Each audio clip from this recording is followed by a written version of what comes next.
What's good, YouTube? It's Nas and we back with another video. Road to 1,000 subscribers, of course. And in today's video, we're going to be talking about Game 4s, the draft lottery, the Knicks sweeping the 76ers, and obviously the Timberwolves tying up the series against the San Antonio Spurs. And the major headline of this game was not the San Antonio Spurs losing this game. It was Victor Wembanyama getting his first career ejection and him not even knowing what a flagrant foul penalty 2 was. And the play I'm probably showing you right now, or I showed you before, was Wemby cocking his elbow back and elbowing the shit out of Nas Reed. And honestly, I didn't expect them to eject Wemby. Yes, it is a flagrant foul penalty 2 type of foul, but obviously Wemby's hype and the meaningful, or obviously a lot of people who are star players in this for existence, or for example, like, they aren't going to get a flagrant foul penalty 2, and that's just a fact. But it's just the fact that they called that on Wemby in that moment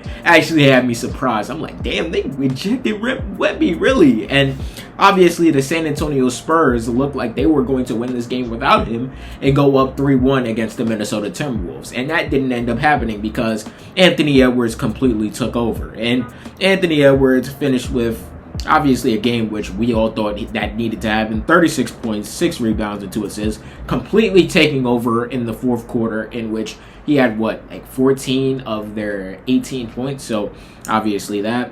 Nas Reed stepped up off the bench again, and he got hurt a couple times. The elbow to the face, obviously. Twisted his leg. He twisted his ankle. His shoulder is still fucked up, and he still went out there and did that. Ayo Dosunmu, clutch free throws, a clutch catch actually from Jaden McDaniels, 10 points, 5 rebounds. Jaden McDaniels, another stinker, 14.6 rebounds, but he's not out there for his offense. Julius Randle, 12 points on 12 shots, 8 rebounds, 3 assists. He had a good couple, or one of those assists was a couple, or was a clutch assist to Rudy Gobert, in which I'm like, damn, good pass, but Julius is just doing too much with the basketball, and us watching these games, I hope you notice what Julius is doing, because every time Julius has the ball on the block or he is in isolation, I'm like, give it up. You're dribbling too much. You're obviously not getting to your spot. And he ends up taking a contested, difficult shot or getting a turnover, in which against the San Antonio Spurs is probably a death penalty, so you can't really do that. But overall, a good game for the Minnesota Timberwolves to win and capitalize with Victor Wembanyama being ejected, and this is a game you need to win. And for the San Antonio Spurs side of things, if I'm the Spurs, I wouldn't be worried, because you just had a dogfight with us not having Wemby for 3 quarters. But the series is 2-2, and De'Aaron Fox ended up with 24 points, 4 rebounds, and 3 assists. He tried to let the clip glow, and it didn't really end up favoring him. Devin Vassell, 14 points. Stephon Castle, 20 points, 8 of 17 from the field. Dylan Harper consistently looked like the best player on the floor tonight, except for the fourth quarter where it was Anthony Edwards who took over, but Dylan Harper is not going to be on the bench for long. And I keep trying to tell you that he's too good to be coming off the bench.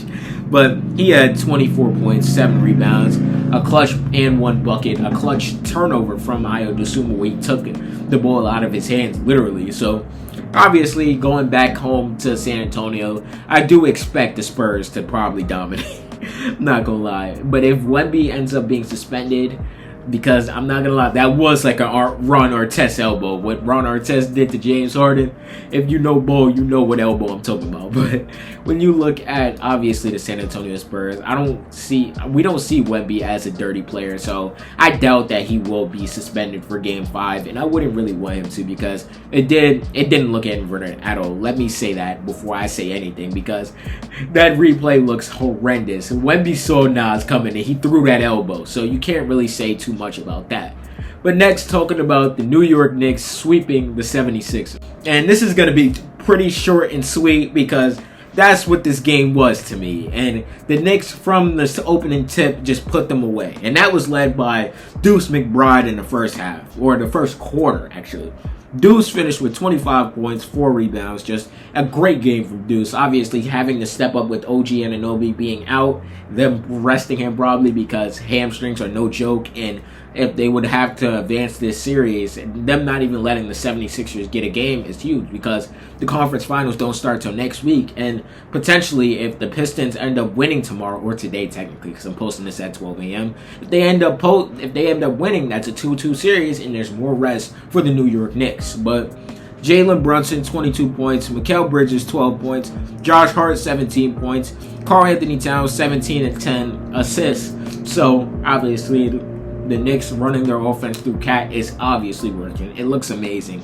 This is the best I've seen the Knicks play all season. And often, I don't know why they decide to do this every single year if you're the Knicks. But I guess don't play your cards too high, I guess. Well, the 76ers season is now over. Paul George finished with 7 points on 7 shots. Like, the Knicks didn't even let them get into a rhythm of the game. They just completely busted their ass from the opening tip. And Embiid even had a good game, 24, 8-8 from the field. But it's just good Joel Embiid ended the season healthy, I guess. But Kelly Oubre Jr., 10 points.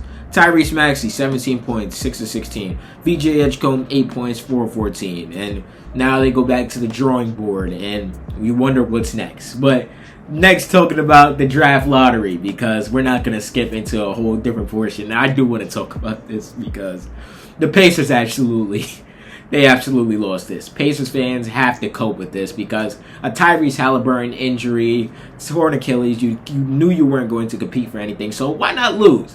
Trade deadline, Ivica Zubac becomes available, right? So we want to get him. We want to pair him with our all-star superstar point guard, and the Clippers won't give him up without a top 4 protection, and or you won't give him up top 4 protection, but you can have 5 through 10 though. And what happens tonight? The Los Angeles Clippers own the Pacers pick. So this season was basically a wasted year for the Indiana Pacers. And I can't say I feel bad, but I do feel bad for Pacers fans because they were looking forward to this. And this was the only thing they were looking forward to this whole entire season. The Brooklyn Nets and the Sacramento Kings completely get hold again. Like, those are two terrible teams. I guess the Nets have Michael Porter Jr. I guess that's the only bright spot. But the Kings, they have absolutely nobody. The Kings are not good. And they weren't even like the tanking teams this season. Like, Pacers, I get it. They were tanking on purpose. But the Kings weren't tanking at all. And they were just still losing games. So I just don't understand that. They're talking about 1 through 3. Washington Wizards, obviously, get the number 1 pick. Potentially AJ DeBonta or Darren Peterson. Right now, I would lean towards Darren Peterson today. That's just my opinion for the Washington Wizards side of things. Like, I do think AJ DeBonta is the best player in the class, or has the most potential in the class. I would say that. Number 2 is the Utah Jazz, obviously. They got the 2nd pick. The Memphis Grizzlies got the 3rd pick. The Chicago Bulls ended up with the 4th pick. And the Los Angeles Clippers, 5th pick. The 6th pick went to the Brooklyn Nets. Like I said, they got hold. The 7th pick went to the Sacramento Kings. The 8th pick went to the Atlanta Hawks. The Dallas Mavericks ended up with the 9th pick. The 10th pick ended up with the Milwaukee Bucks. The 11th pick went to the Warriors. 12th pick went to the Thunder.